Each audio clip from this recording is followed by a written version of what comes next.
तो दोस्तों आज अपन स्टार्ट कर रहे हैं बिल्कुल ही नया टॉपिक। नाइन्थ क्लास का जो चैप्टर 1 है, नंबर सिस्टम, संख्या पद्धति, उसको स्टार्ट करने जा रहे हैं। ठीक है, तो सबसे पहले इसमें जो डेफिनेशंस काम में आने वाली है ना, उनको अपन डिस्कस कर लेते हैं।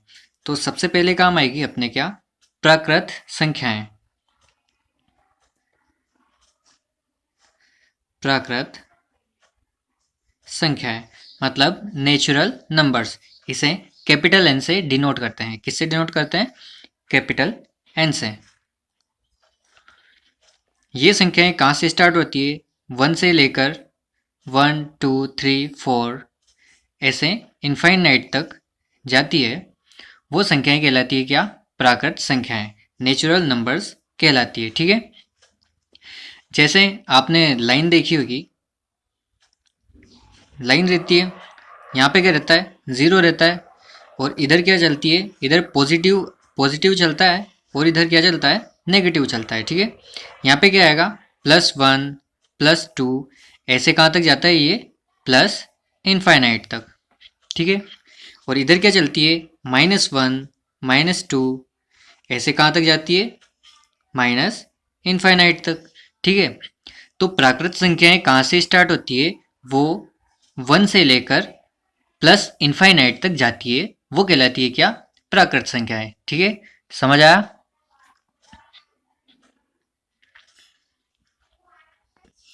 इसके बाद आती है अगली पूर्ण संख्या। ठीक है, पूर्ण संख्या को कैपिटल W से डिनोट करते हैं। पूर्ण संख्याएं क्या होती है? 0 प्लस नेचुरल नंबर्स, मतलब जो पहले अपन नेचुरल नंबर में 1 से स्टार्ट कर रहे थे, अगर इसको 0 से स्टार्ट कर दें तो ये क्या कहलाती है? 0 से लेकर प्लस इनफाइनाइट तक जो संख्याएं होती है वो पूर्ण संख्याएं कहलाती है। ठीक है, एग्जाम्पल में बता दूं आपको, जैसे 0 से लेकर 1 2 3 4 ऐसे कहाँ तक? प्लस इनफाइनाइट तक, वो संख्याएं क्या कहलाती है?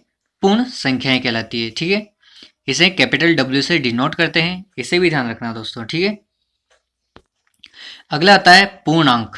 पूर्णांक क्या होते हैं?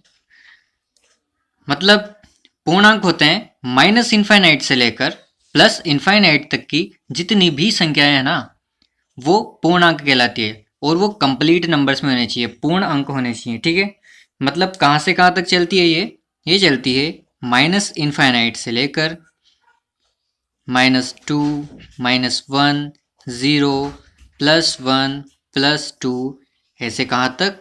प्लस इनफाइनाइट तक जो संख्याएं चलती है, इनके बीच में आने वाली सभी संख्याएं क्या कहलाती है? पूर्णांक कहलाती है। ठीक है, समझ आया? इसके बाद चलते हैं दोस्तों अपन आगे। इसके बाद आती है सम संख्याएं, इवन नंबर्स क्या होते हैं उनके बारे में बता देता हूँ। ठीक है, सम संख्याएं इवन नंबर्स होती है कि जो प्राकृत संख्या क्या होती है? इसकी डेफिनेशन, जो प्राकृत संख्या 2 से, किससे? 2 से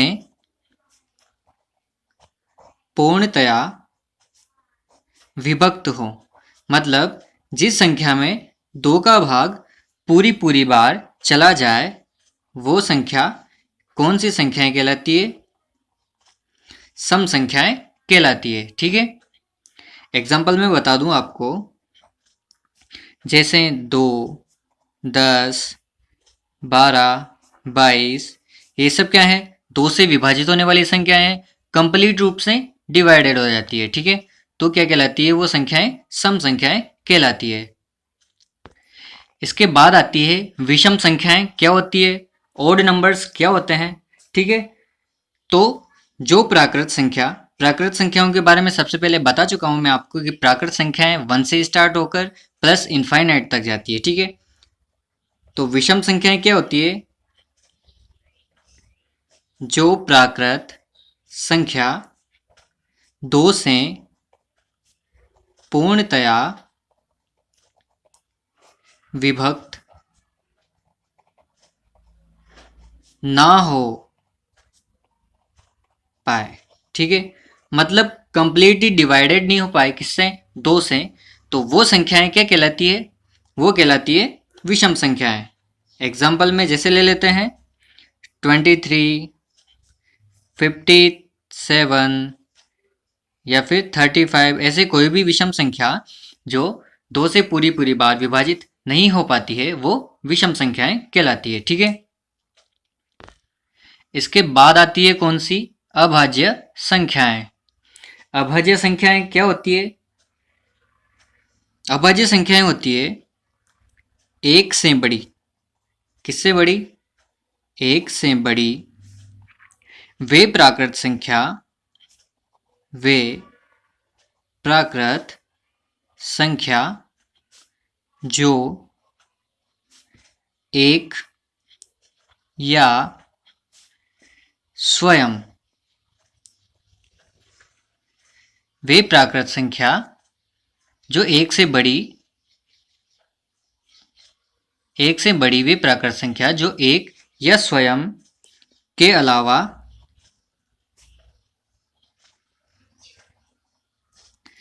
किसी और से विभाजित ना हो, किसी और से मतलब अन्य से विभाजित ना हो। मतलब उस संख्या में या तो एक का भाग जाए पूरी पूरी बार या फिर स्वयं का ही भाग जाए, तो वो संख्या, मतलब एक से बड़ी वे प्राकृत संख्या जो एक या स्वयं के अलावा किसी और से विभाजित ना हो, वो क्या कहलाती है? अभाज्य संख्या कहलाती है। एग्जाम्पल में देखना दोस्तों, एक से बड़ी क्या है? 2, 3, 5, 7, 13, ये सब क्या है? अभाज्य संख्याएं हैं। इनमें स्वयं या एक के अलावा किसी और संख्या का भाग नहीं जाता। ठीक है, आगे चलते हैं। आगे आती है कि भाज्य संख्या क्या होती है। अभाज्य संख्या तो अपन ने जान ही लिया। अब बात करते हैं भाज्य संख्याएं क्या होती है। भाज्य संख्याएं क्या होती है?